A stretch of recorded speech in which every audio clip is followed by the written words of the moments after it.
जय जिनेंद्र बंधुओं, मेरा नाम है सौम्या और विद्या गुरु संस्मरण में आपका स्वागत है। विद्या गुरु के रोचक संस्मरण सुनने के लिए हमारे चैनल को लाइक और सब्सक्राइब जरूर करें। तो बंधुओं, आज का यह प्रसंग हमने अनिर्वचनीय व्यक्तित्व पाठ्यक्रम 2 से लिया है। आज का ये जो प्रसंग है ये बहुत ही ज्यादा मार्मिक है, और मार्मिक इसलिए है क्योंकि यह उस समय का प्रसंग है जब आचार्य भगवंत जब नवदीक्षित हुए थे और मुनि श्री विद्यासागर जी महाराज के रूप में उनके परिवार को उनको प्रथम बार आहार देने का सौभाग्य प्राप्त हुआ। तो दोस्तों, इस अद्भुत क्षण को महसूस करने के लिए इस वीडियो को हमारे साथ अंत तक जरूर देखें। तो यह बात है अजमेर राजस्थान की। यह बात उस समय की है जब अष्टगे परिवार यानी मुनि श्री विद्यासागर जी महाराज का गृहस्थ परिवार प्रथम बार मुनि श्री विद्यासागर जी महाराज के दर्शन हेतु अजमेर पहुंचा। अष्टगे परिवार को गुरु श्री ज्ञान सागर जी महाराज को नवदा भक्ति पूर्वक आहार करवाने का परम सौभाग्य 3 दिन में ही प्राप्त हो गया, और इसके उपरांत आचार्य गुरुवर को आहार देने के पश्चात अन्ना जी और अक्का जी यानी मुनि श्री विद्यासागर जी महाराज के गृहस्थ जीवन के माता पिता ने आजीवन ब्रह्मचर्य व्रत भी ग्रहण कर लिया। अब वह क्षण भी दूर नहीं था जब अष्टगे परिवार को मुनि श्री विद्यासागर जी महाराज को प्रथम बार आहार देने का सौभाग्य मिलने वाला था। और हाँ दोस्तों, कुछ ही दिनों में वह शुभ दिन आ ही गया जिस अष्टगे परिवार को बेसब्री से इंतजार था।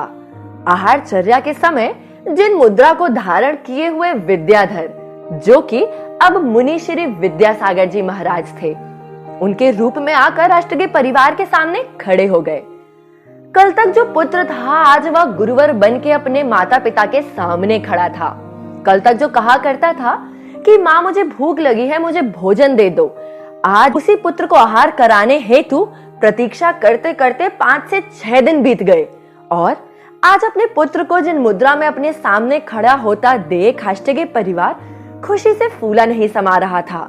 उनकी आंखों से आंसू की धारा मानो रुकने का नाम ही नहीं ले रही थी। जिस माँ ने सारी उम्र साधुओं को आहार दिया था, आज उसी माँ ने अपनी कोख से जन्मे अपने हाथों से पले बड़े पुत्र को जिन मुद्रा में पड़गाहन कर कर आहार दिए थे, हम यह सोच भी नहीं सकते कि उस माँ को कितना आत्म संतोष प्राप्त हुआ होगा। दोस्तों, वह अपने आप को संभाल ही नहीं पा रही होगी। उनका मन कर रहा होगा कि कितना कुछ ना खिला दूं मैं अपने बेटे को, कौन कौन से पकवान अपने बेटे को खिला सकूं, परंतु कितना दुर्लभ दृश्य होगा, कितना दुर्लभ वह पल होगा निश्चित ही। इस समय क्या कुछ याद नहीं आ रहा होगा उस माँ को, उनके पिताजी को, कि किस तरह अपने पुत्र को उन्होंने पाला है, अपने पुत्र को उन्होंने बड़ा किया, और आज वही पुत्र उनके सामने उनके गुरु बनकर निर्मोह आत्म साधना के पथ पर लीन उनके सामने खड़ा है। धन्य है जिन शासन के अलौकिक महिमा जो मात्र अनुभूति का विषय है। तो दोस्तों, इस मार्मिक संस्मरण को हम जन जन तक पहुंचाएं और गुरु की प्रभावना में सहयोगी बने। फिर मिलेंगे किसी नए संस्मरण के साथ। तब तक आप हमारे YouTube, Facebook और WhatsApp ग्रुप से जुड़े रहें। सादर जय जिनेंद्र।